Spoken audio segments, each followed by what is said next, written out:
Hello बच्चों, let's see this question. The question says a wheel of radius 6 centimeter is mounted so as to rotate about a horizontal axis through its center.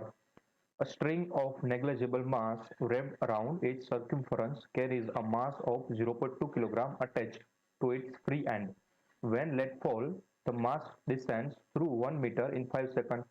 Calculate the angular acceleration of the wheel, its moment of inertia and tension in the cord. हमारे पास एक wheel है इसका radius 6 centimetre. Let suppose ये हमारी horizontal axis थी, right.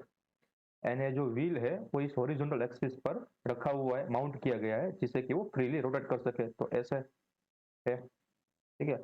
आप 3 dimension में assume करना, इमेजिन करना कि ये 3 डायमेंशन में है, ऐसे, यानी उसकी एक्सिस ऑफ रोटेशन है, राइट। एंड ये जो डिस्क है वो आपके स्क्रीन के परपेंडिकुलर रखी हुई है। मैं यहाँ पर ऐसे तो आपको दिखा नहीं सकता, बट आपके परपेंडिकुलर रखी हुई है, ऐसे है, ठीक है। एंड जो एक्सिस है वो हॉरिजॉन्टल है, यानी कि हम उसको अज्यूम कर सकते हैं एक्स एक्सिस है, राइट। तो अब क्या कर रहे हैं कि एक स्ट्रिंग लेते हैं नेग्लिजिबल मास की, उसके ऊपर रैप कर देते हैं। लेट्स सपोज यहाँ से एक स्क्रीन वो स्ट्रिंग ली एंड यहाँ से रैप कर दी। एंड उसका जो एक एंड पॉइंट था स्ट्रिंग का, वहां पर 0.2 किलोग्राम मास को अटैच कर दिया, ठीक है। इनिशियल पोजीशन में सब कुछ जब रेस्ट पे था तब, ऐसे। तो हमारा मास है 0.2 kg का, ठीक है। तो उसको मैं मान लेता हूँ स्मॉल एम मास। एंड क्या करते हैं कि इसको अब छोड़ देते हैं, ये जो मास हमने रखा हुआ था रेस्ट पर, तो डिस्क भी रेस्ट पर होगी एंड मास भी रेस्ट पर होगा। जैसे ही छोड़ देते हैं तो मास नीचे की ओर कुछ ए एक्सेलरेशन से जाना स्टार्ट कर देगा, ठीक है। तो हमें बताना है कि जब भी ये कंडीशन होगी तब इसमें टेंशन कितना लगेगा, ये जो स्ट्रिंग है उस पर टेंशन कितना लगेगा। यानी कि ये जो लेट सपोज ये वाला टेंशन था टी, उसकी वैल्यू फाइंड करनी है। And moment of inertia of this disc, ठीक है। तो ये डिस्क घूमने भी लगती है, तो इसमें कुछ इनर्शिया चेंज होगी। एंड हमें पता है कि वो होगी मोमेंट ऑफ इनर्शिया के इक्वल, ठीक है। तो हमें फाइंड करना है I and tension and acceleration of the wheel, ठीक है, angular acceleration of the wheel. तो ये जो एंगुलर एक्सेलरेशन होगा वो एक्स डायरेक्शन के ऐसे घूम रहा होगा, इस डायरेक्शन में ऐसे, ठीक है। तो हमें फाइंड करना है अल्फा, क्योंकि एंगुलर एक्सेलरेशन को ऐसे डिनोट किया जाता है। इसको मैं थोड़ा सा ऐसे डिनोट कर देता हूँ, अंदर की ओर जा रहा है ऐसे, ठीक है। तो ऐसे कुछ सिचुएशन है। ये जो व्हील है ना, वो आप ऐसे अज्यूम करो कि अंदर की ओर घूम रहा है, ऐसे ये एक्स एक्सिस पे आपके स्क्रीन की अंदर की ओर जा रहा है, ठीक है। थोड़ा सा इमेजिन आपको भी करना पड़ेगा। अब इस प्रॉब्लम को हम सोल्व करने के लिए जो की कंसेप्ट यूज करने वाले हैं, वो पहला तो होगा Newton force law. Newton force law जो कि गिवन होता है summation of all F external is equal to mass times acceleration. Second one है वो हम यूज करने वाले टॉर्क के जो भी इक्वेशन है वो, ठीक है। तो वो तो है R perpendicular times F, and वो दूसरा जो होता है वो होता है आई अल्फा, ठीक है। तो इन दोनों फॉर्मूला का हम कंपेयर करने वाले हैं रोटेशनल मोशन में। जो थर्ड वन है वो होगा इक्वेशन ऑफ लीनियर मोशन, ठीक है।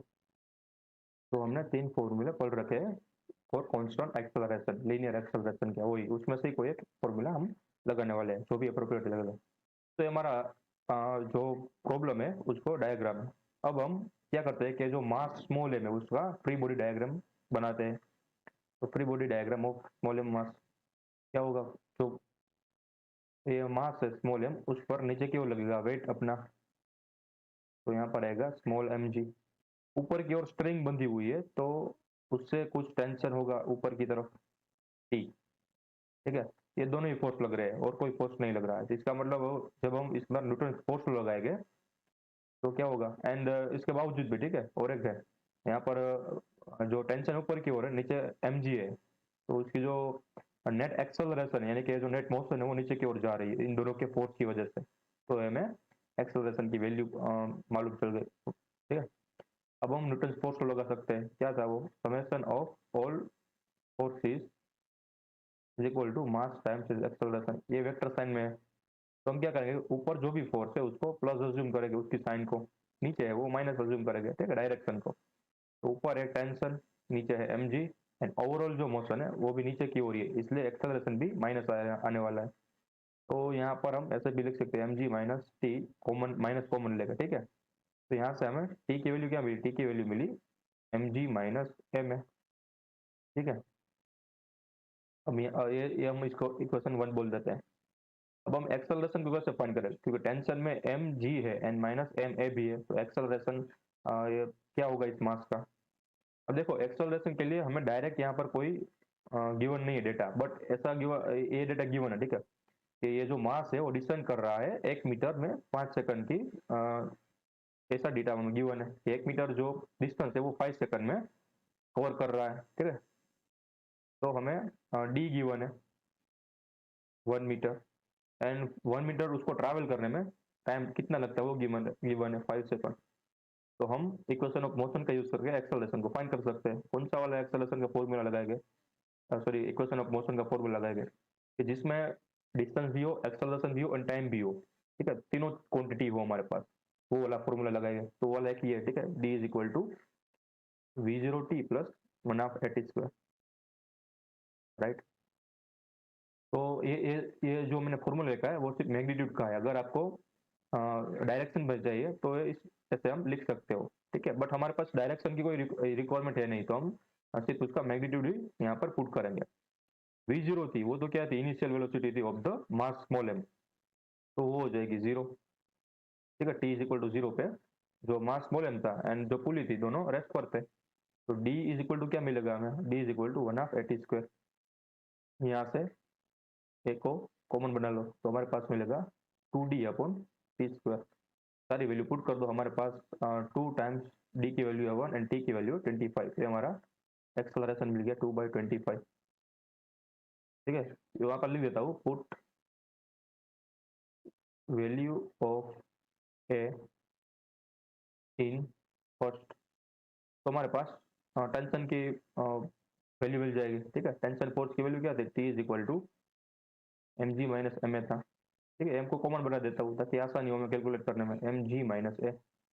तो एक्सेलरेशन की अब वैल्यू मिल गई है, जी एम जो मास था हमारे स्मॉल ऑब्जेक्ट का वो था 0.2, एंड ग्रेविटेशनल एक्सेलरेशन की वैल्यू है वो हम लिख सकते हैं फॉर सिंप्लिसिटी हमारे केस में, क्योंकि हमारे पास जो कैलकुलेशन इजी हो जाए इसलिए 10, ठीक है, मीटर पर सेकंड स्क्वायर। सारे यूनिट भी यहाँ पर डिफाइन कर देता हूँ। ये जो मास था वो था हमारा किलोग्राम में, एंड जी है वो है मीटर पर सेकंड में। तो क्या मिलेगा यहाँ पर? मास यानी कि 0.2 टाइम्स 10 माइनस 2, कितना कितना है एक्सेलरेशन? 2/25, यस, ठीक है। यहाँ पर भी मैं यूनिट डिफाइन कर देता हूँ, ठीक है, ये आपके लिए कंपलसरी है।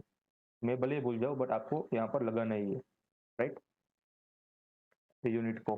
तो 2/25। अब कैसे इसका सॉल्यूशन आएगा? देखो 2/25 उसको 10 में से घटाओगे तो आपके पास आएगा 9.92, एंड फर्दर मल्टीप्लाई करोगे 0.2 से तो आंसर आएगा 1.984। तो tension force can be given by 1.98 Newton. इसको मैं बोल देता हूँ सेकंड इक्वेशन, ठीक है। अब हमें टेंशन फोर्स की वैल्यू मिल गई, एंड हमें चाहिए अब alpha and moment of inertia, वो कैसे फाइंड करेंगे? तो वो हम ये जो पुली है उस पर अब टॉर्क कैसे फाइंड करते हैं उसका फॉर्मूला यूज करने वाले, ठीक है, टॉर्क का फॉर्मूला यूज करने वाले। तो पहले हम क्या फाइंड करेंगे? अल्फा फाइंड कर लेंगे, ठीक है। ये अल्फा कैसे फाइंड होता है? ये हमारी एक पुली थी, एंड ये जो है उसका सेंटर था। सेंटर से मान लो सपोज इस डायरेक्शन में, ये वाली डायरेक्शन में हमारी रस्सी टंगी हुई है, ठीक है, ऐसा कुछ। ये जो 0.2 मास है वो यहाँ पर टंगा हुआ है ऐसे, और वो नीचे जा रहा है एक्सेलरेशन से। तो ये जो स्मॉल एम मास है वो रस्सी पर ऊपर की ओर कुछ टेंशन दे रहा होगा, इसकी वैल्यू हमने फाइंड कर ली है। अब हम ये जो कॉन्टेक्ट पॉइंट है, यानी कि ये जो पुली एंड स्ट्रिंग के बीच का जो कॉन्टेक्ट पॉइंट है, लेट सपोज सी, वहां पर कितना फोर्स लग रहा होगा? अब देखो ये जो स्ट्रिंग है एंड रेडियस है, ठीक है, ये पुली की जो रेडियस होगी वो उन दोनों के बीच का एंगल क्या होगा, ऑब्वियसली 90 डिग्री। क्यों? क्योंकि ये जो हम लेट सपोज हम उसकी जो अरेंजमेंट है उसको साइड व्यू से देखते हैं, यहाँ से देखते हैं ये वाले एंगल से, तो हमें क्या नजर आएगा, देखो यहाँ से देखेंगे तो हमें ऐसा नजर आएगा, ये हमारी पुली है, ठीक है, एंड अब सेंटर ऑफ एक्सिस थी वो आपके स्क्रीन से अंदर से जा रही है, ठीक है, जिसके अबाउट ये घूम रहा था, तो ये हमारी एक्सिस हो गई, लेट सपोज एक्स एक्सिस थी, तो अंदर जा रही है, अंदर की ओर है, एंड ये जो 0.2 मास था वो यहाँ पर आ गया होगा ऐसे, ठीक है, लेफ्ट या राइट कोई भी एज्यूम कर सकते हो, बट एक प्लेन में आ गया होगा, राइट, तो ये था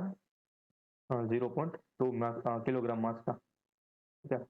अब क्या हो रहा है, देखो ये जो रेडियस वेक्टर है या फिर रेडियस है, यानी जो स्ट्रिंग है उन दोनों के बीच का एंगल क्या होगा, 90 डिग्री, क्योंकि टेंजेंशियल पोजीशन पर ही होगे ना, डायरेक्टली जो वेट लगता है वो नीचे की ओर ही लगता है, इसकी वजह से ये जो स्ट्रिंग है वो जो कॉन्टेक्ट पॉइंट था हमारा उसके साथ टेंजेंट बनेगा, ठीक है, ये जो कर्वेचर है ये पुली का वो सर्कुलर होगा, इसकी वजह से जो स्ट्रिंग है वो टेंजेंट बनेगा, एंड टेंजेंट एंड रेडियस के बीच का जो एंगल होता है वो ऑलवेज 90 डिग्री होता है, ठीक है। तो यहाँ पर हम टॉर्क कैसे फाइंड कर सकते हैं, तो हमें पता है कि जो स्ट्रिंग है वो same tangents sorry tension force इस पॉइंट सी को दे रहा होगा, ठीक है, तो इसकी वजह से ये जो पुली है उसमें कुछ इस डायरेक्शन में टॉर्क लग रहा होगा, उसी की वजह से अल्फा प्रोड्यूस होगा। यहाँ पर लिख सकता हूँ कि नहीं कि torque is equal to R perpendicular times F, क्योंकि हमें मैग्नीट्यूड चाहिए, आर परपेंडिकुलर यानी किसके अबाउट हमें चाहिए, किसके अबाउट हमें रोटेट करवा सॉरी टॉर्क फाइंड करना है, तो हमें सेंटर ऑफ मास के एक्सिस के साथ यानी कि ओ पॉइंट के साथ, ओ पॉइंट से जो सी पॉइंट है जहाँ पर फोर्स लग रहा है उस उन दोनों के बीच का परपेंडिकुलर डिस्टेंस वही हमारा आर परपेंडिकुलर, जो कि हमारे केस में आर, एफ क्या है, टेंजेंशियल फोर्स, ठीक है, टेंजेंशियल फोर्स यानी कि सी पॉइंट पर लग रहा हुआ फोर्स जो कि है टेंशन फोर्स टी, तो ये हमारा टॉर्क का फॉर्मूला आ गया, एंड ये जो टॉर्क है उसकी वजह से ही ये पुली है उसमें अल्फा जितना एक्सेलरेशन प्रोड्यूस हो रहा है, ठीक है, एंगुलर एक्सेलरेशन, इसकी वजह से हम बोल सकते हैं कि आई टाइम्स अल्फा उतना टॉर्क लग रहा है, ठीक है ना, ये जो टॉर्क है उसकी वजह से अल्फा जितना एंगुलर एक्सेलरेशन इस पुली में बन रहा है, इस पुली का जो मोमेंट ऑफ इनर्शिया था वो आई था,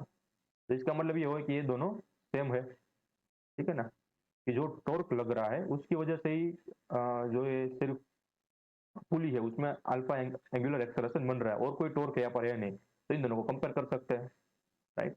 यहाँ पर क्या मिलेगा हमें, R T is equal to I times alpha, तो आई की वैल्यू क्या मिल जाएगी, I is equal to I can be given by R T upon I, ठीक है, sorry I T upon alpha, okay, इसको मैं बोल देता हूँ थर्ड इक्वेशन।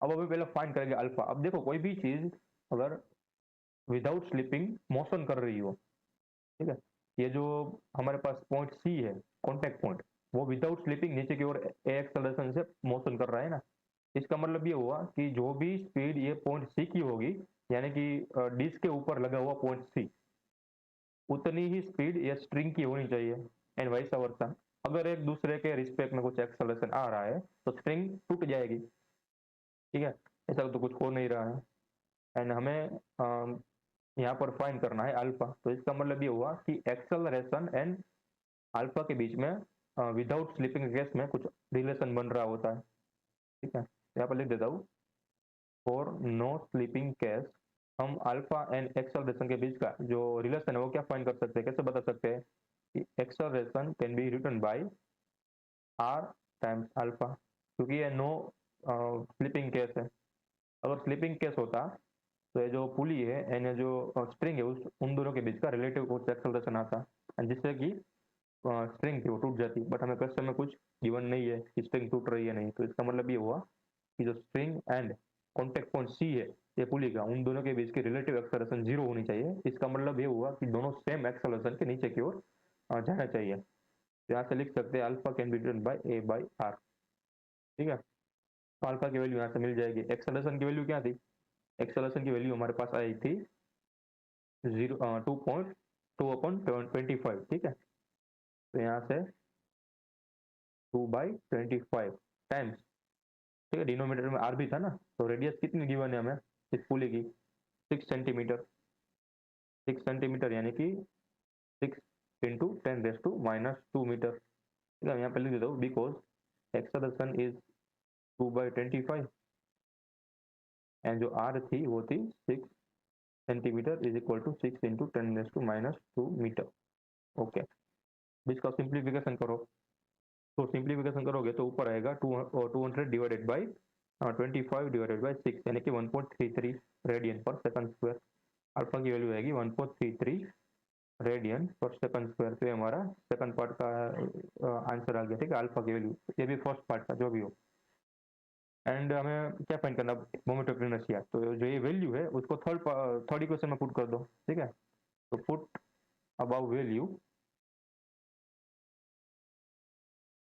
इन 3, क्या मिलेगा, आई इज इक्वल टू क्या है, आई इज इक्वल टू है आर टाइम्स टी। आर की वैल्यू क्या है, आर की वैल्यू 6 × 10⁻² टाइम्स और टेंशन फोर्स, उसकी वैल्यू आई थी 1.98। यहाँ पर लिखूंगा मैं 1.98 डिवाइडेड बाई क्या आएगा, डिवाइडेड बाई है हमारे पास अल्फा, ठीक है ना। तो यहाँ पर आएगा 1.33। इन दोनों को सोल्व करो तो 6 टाइम्स 1.98 डिवाइडेड बाई 1.33, ठीक है। तो आपके पास जो आंसर निकल के आने वाला है वो कुछ 0.089 ऐसा कुछ आने वाला है, ठीक है। तो इसको मैं फर्दर 10 की पावर को लिखना चाहूँ तो क्या मिलेगा, 1 2 3, ठीक है। तो 89 टाइम्स 10⁻³ किलोग्राम मीटर स्क्वायर, इतनी मोमेंट ऑफ इनर्शिया होगी ये व्हील की, ठीक है, फ्लाई व्हील की, जो भी है क्वेश्चन में गिवन है वो उस ऑब्जेक्ट की। तो हमारे पास फाइनली तीनों वैल्यू के आंसर आ गए। टेंशन फोर्स की वैल्यू हो गई 1.98 न्यूटन, अल्फा की वैल्यू आ गई 1.33 radian per second square and moment of inertia की वैल्यू आई 89 × 10⁻³ kilogram metre square. I hope you understood it well. Best of luck.